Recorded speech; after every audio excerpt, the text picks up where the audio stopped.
processo de nos ensinanças também, nós não há nunca nada tocante cultura da existência de etnia, ou nação, ou grupo, que chama Caquetio, grupo indígena, e essa aí está três nós podemos mirar também à noite, não somente isso aí, mas também, por exemplo, nós temos diferentes famílias, hobby grande, de língua indígena, entre outros de língua arawa, de qual Caquetio forma parte, de língua arawa, e essa aí também é importante para nós podermos gostar, não?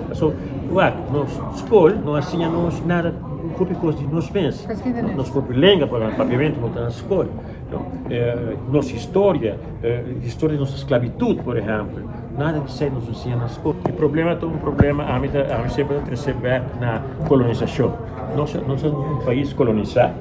É um país colonizado por de 1636, do que holandês, e nós temos Quetobai, uma colônia holandesa. A mim da pista sai claramente que é uma colônia holandesa.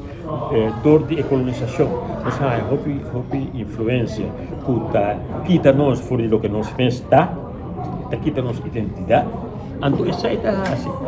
Por exemplo, nós também nós mesmos, nós também nosso idioma.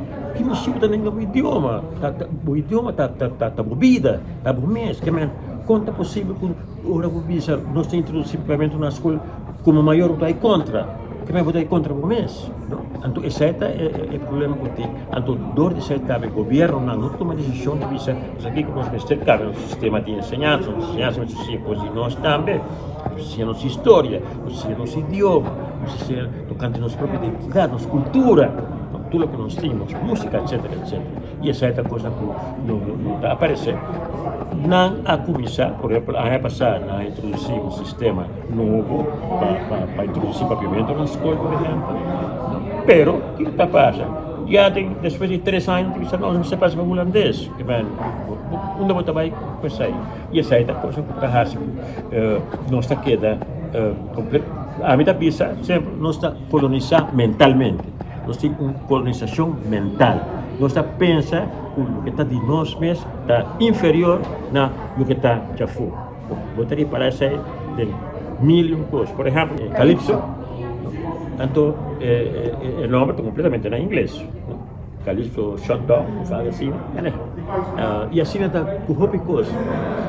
Então, me pensa, pero, de como me está pensando em inglês, de como me pensa na papiamento, então, mas é normal, como me pensa, vou dar uma atividade, um nome, o idioma, não, tudo em inglês. Hasta organização de governo, você dá um bom exemplo para o que temos em língua, dá uma denominação na atividade na inglês.